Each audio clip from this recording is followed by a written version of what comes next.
Hello everyone, आज मैं current की एक और न्यूज़ को कवर करने वाली हूँ। तो चलिए शुरू करते हैं। न्यूज़ दी गई है कि जो प्रशांत महासागर है, पूर्वी प्रशांत महासागर, उसमें अमेरिकी सेना ने वहाँ पर जो है संदिग्ध जहाज़ों पर हमला किया है। अब इसमें देखते हैं, डिटेल में पढ़ते हैं इसको। अमेरिकी सेना की हवाई में तैनाती। घटना का परिचय देखें तो 23 अक्टूबर 2025 को राइटर्स ने रिपोर्ट किया कि अमेरिकी सेना पैसिफिक कमांड ने हवाई में सैनिकों के तैनात की है, जो joint Pacific multinational readiness centre अभ्यास का हिस्सा है। यह अभ्यास 7 अक्टूबर 2025 से शुरू होकर नवंबर तक चलेगा, जिसमें 5000 प्लस सैनिक अमेरिकी, ऑस्ट्रेलिया, जापान, इंडोनेशिया और Malaysia, New Zealand, Singapore, Thailand, UK आदि से जो है इसमें भाग लेंगे। अभ्यास ओहू हवाई द्वीप, अलास्का और पलाऊ तक फैला है। अब इसका उद्देश्य देखें तो इंडो पैसिफिक क्षेत्र में आधुनिक युद्ध उपकरणों, द्वीप आधारित युद्ध और बहुपक्षीय सहयोग पर फोकस है। यह readiness and inter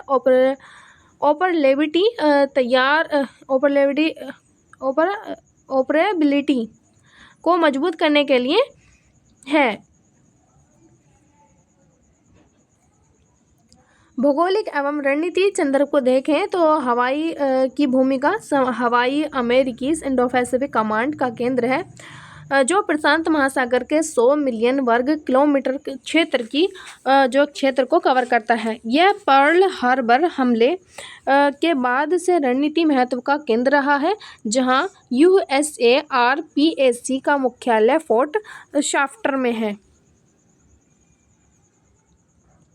Indo Pacific focus अभ्यास ये जो है जंगल में हो रहा है और ज्वालामुखी, रेगिस्तान और द्वीप समूहों जैसे चुनौतीपूर्ण भौगोलिक स्थितियों का अनुकरण करता है।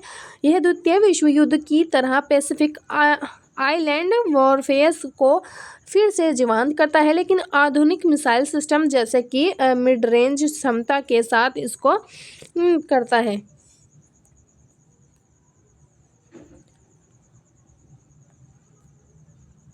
अब रणनीति महत्व देखें तो अमेरिकी दृष्टिकोण में USARPAC का नया theatre army strategy positional advantage with decisive land power पर आधारित, जो चीन के लॉन्ग रेंज प्रिसिजन स्ट्राइक को काउंटर करने के लिए है। यह फॉरवर्ड डिप्लॉयमेंट को बढ़ावा देता है, जिसमें कि फिलीपींस, जापान, दक्षिण कोरिया को जो है में इसको बढ़ावा देता है।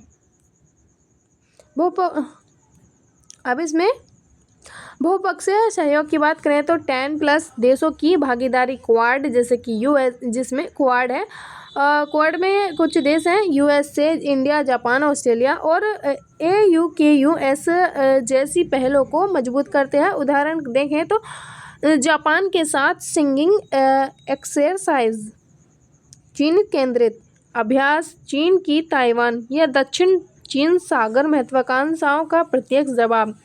अमेरिका द्वीप युद्धों के लिए हल्की इन्फैंट्री पर जोर दे रहा है। भारत के लिए नीतियार्थ सकारात्मक देखें पहलू तो इसमें मजबूत US इंडिया सैन्य सहयोग भारत को इंडो पैसिफिक में नेट सिक्योरिटी प्रोवाइडर के रूप में मान्यता देता है। क्वाड के तहत हवाई जैसे ट्रेनिंग में भारत की भागीदारी बढ़ सकती है। चुनौतियाँ देखें तो अमेरिकी फोकस से चीन की आक्रामकता बढ़ सकती है, जो कि भारत की LAC line of actual control सीमा को प्रभावित करे। समुद्री डोमिनेंस में US की भूमिका भारत की IOR स्वायत्तता को सीमित कर सकता है। अवसर देखें तो भारत US के उन्नत तकनीक, जिसमें ड्रोन, मिसाइल प्राप्त कर सकता है। JPMRC जैसे ट्रेनिंग में भागीदारी से भारतीय सेना की द्वीप आधारित क्षमता मजबूत होगी। अंडमान एंड लक्षद्वीप वैश्विक एवं क्षेत्रीय प्रभाव देखें तो क्षेत्रीय स्थिरता की बात करें तो अभ्यास से इंडिया पैसिफिक में डिटरेंस बढ़ेगा, लेकिन तनाव भी बढ़ेगा।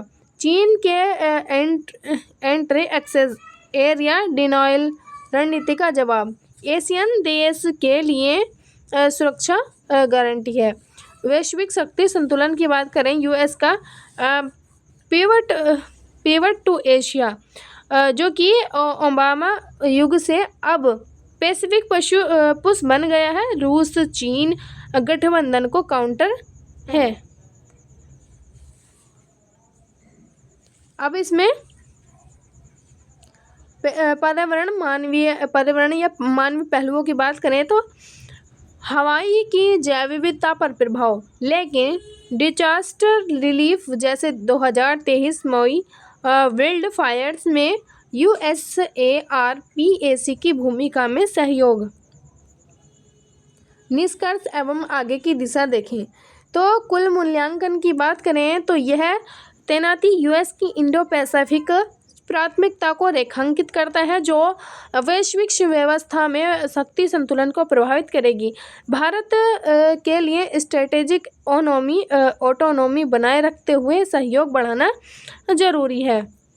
अब इसमें सिफारिश की बात करें तो भारत को क्वाड या RIMPAC में सक्रिय भागीदारी बढ़ाए, स्वदेशी सैन्य क्षमता पर फोकस करें और एशियन के साथ द्विपक्षीय अभ्यास को मजबूत करें।